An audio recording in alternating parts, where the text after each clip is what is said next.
Stock మార్కెట్లో అపార అనుభవం ఉన్న ఏంజల్ బ్రోకింగ్ సంస్థలో డీమ్యాట్ అకౌంట్ ఓపెన్ చేసుకోండి. కేవలం 5 నిమిషాల్లో మీకు డీమ్యాట్ అకౌంట్ ఓపెన్ అయిపోతుంది. Zero cost. మీరు ₹1 కూడా పే చేయని అవసరం లేదు. కేవలం మీ దగ్గర ఉండవలసింది మీ pan card, Aadhaar card, bank account. ఈ వీడియో కింద ఉన్న లింక్ క్లిక్ చేస్తే కేవలం 5 నిమిషాల్లోపే డీమ్యాట్ అకౌంట్ ఓపెన్ చేసి ట్రేడింగ్ కూడా స్టార్ట్ చేసేయచ్చు.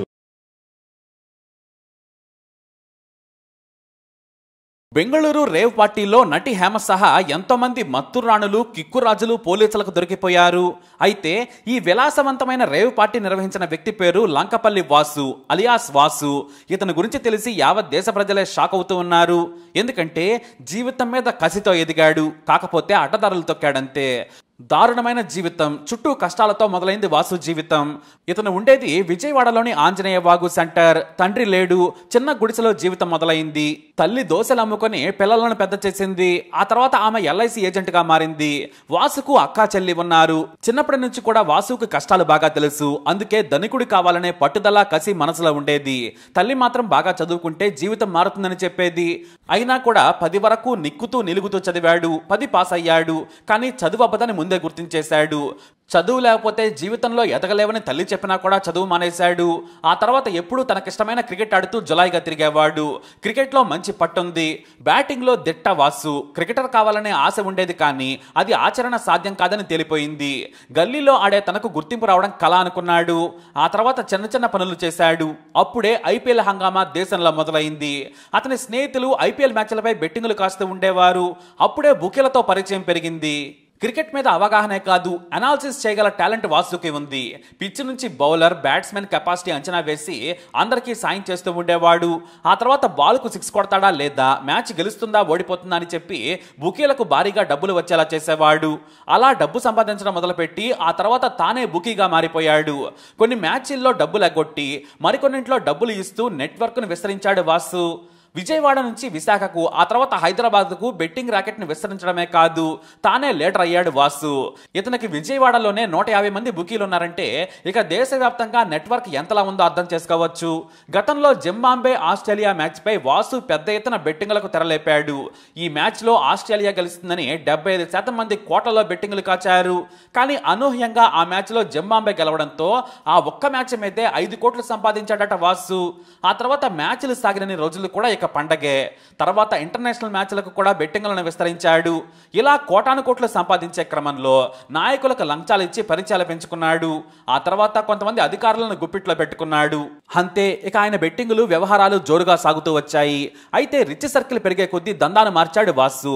మత్తు పదార్థాలు అలవాటున్న వారే కాదు, సప్లై చేసేవారు కూడా పరిచయం అయ్యారు. దీంతో రేవ్ పార్టీలను రహస్యంగా అరేంజ్ చేయడం మొదలుపెట్టాడు.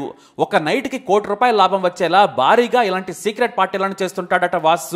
వాట్సాప్ గ్రూపుల్లో సమాచారం పంపిస్తాడు. ఇలానే ఒక్కొక్కరి నుంచి దాదాపుగా 2 లక్షల ఎంట్రీ ఫీజు తీసుకొని వారికి గ్రాండ్ గా ఫామ్ హౌస్లు, రిసార్ట్లు, విల్లాల్లో పార్టీలు అరేంజ్ చేస్తూ ఉంటాడు.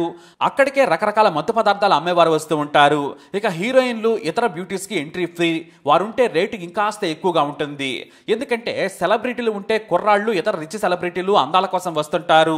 ఇలా ఒక్క పార్టీకి కోటి సంపాదిస్తూ దాదాపుగా 200 కోట్లు సంపాదించాడట వాసు. ఒకప్పుడు గుడిసెలో, తర్వాత షెడ్ లో ఉన్న వాసు విజయవాడలో 50 లక్షలు పెట్టి మంచి ఇల్లు కట్టించి తన తల్లి, అక్క, చెల్లెలికి ఇచ్చేశాడు. ఆ తర్వాత విజయవాడ వైవీరావు ఎస్టేట్ దగ్గర విలాసవంతమైన విల్లా కట్టించుకున్నాడు. దాని ఖరీదు 4 కోట్ల పైనే. ఇటు బెంగళూరు నుంచి హైదరాబాదు, చెన్నై సహా ప్రతి చోట విల్లాలను కట్టుకున్నాడు. వీటిని సీక్రెట్ పార్టీలకు ఉపయోగిస్తూ ఉంటాడు. ఈ బిల్డింగ్లకు CC కెమెరాలతో పాటు వాచ్మెన్లతో భద్రత కూడా పెట్టుకున్నాడు. ఇక తాను ఉండే చోట ఖరీదైన కార్లు 2 నుంచి 3 ఉంటాయి. ఒక్కో కారు ఖరీదు ₹1 పైనే. దాదాపుగా 10 కార్లను మెయింటైన్ చేస్తున్నాడట వాసు. కొన్నింటిని బినామీల పేరు మీద రిజిస్ట్రేషన్ చేయించుకున్నాడట. అంతేకాదు తన చిన్నప్పటి స్నేహితుడు నాగరాజును కూడా తనతో పాటే వ్యాపారంలోకి ఉపయోగించుకున్నాడు. అతను కూడా పెద్ద బుకిగా మారడమే కాదు, వాసుకి తోడుగా ఉండి కోట్లకు పడగలెత్తాడు. వీరిద్దరూ ఆంజనేయ వాగులో పెద్ద సెన్సేషన్. ఎందుకంటే ఒకప్పుడు ఫ్రెండ్స్ ని టీకి, టిఫిన్లకి డబ్బులు అడుక్కుని బ్రతికారు.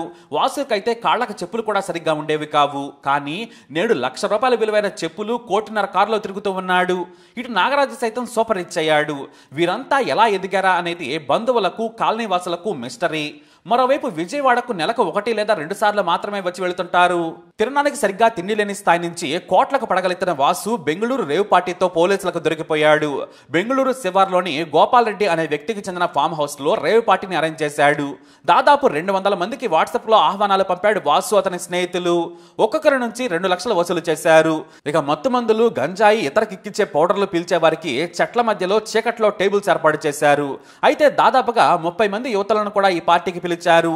వారిలో నటి హేమతో పాటు తెలుగు నటి అషిరాయ్ కూడా ఉంది. ఇక నటి అషిరాయ్తో పాటు హేమకు కూడా పాజిటివ్ అని వచ్చింది. అంతేకాదు ఈ రేవ్ పార్టీలో శృంగార రాకెట్ యాంగిల్ కూడా ఉందని బెంగళూరు కమిషనర్ చెప్పారు.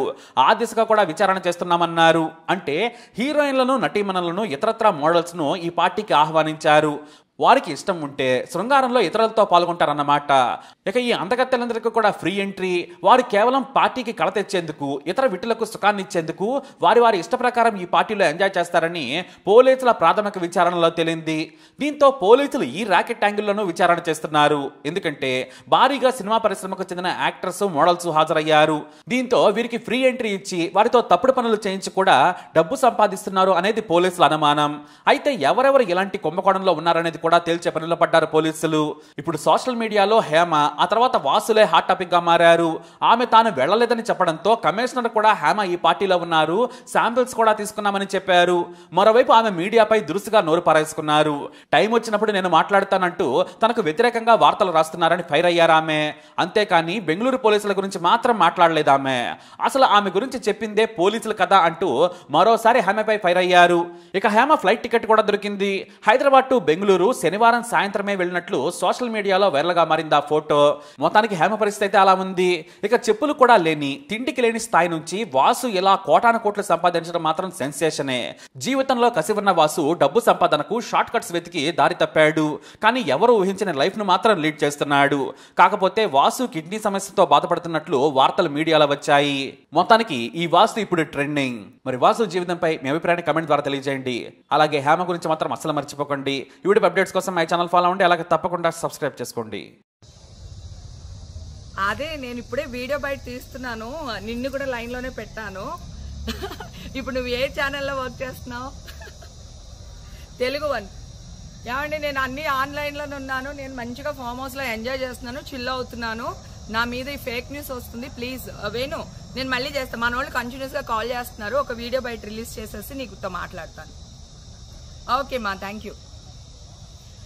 హాయ్ అండి, నేను ఎక్కడికి వెళ్ళలేదు, నేను హైదరాబాద్లోనే ఉన్నాను. సో ఒక ఫామ్ హౌస్లో ఎంజాయ్ చేస్తున్నాను, చిల్ అవుతున్నాను. సో నా మీద వచ్చే న్యూస్ ఫేక్ న్యూస్. అది అక్కడ మరి ఎవరున్నారో ఏమో నాకు తెలియదు.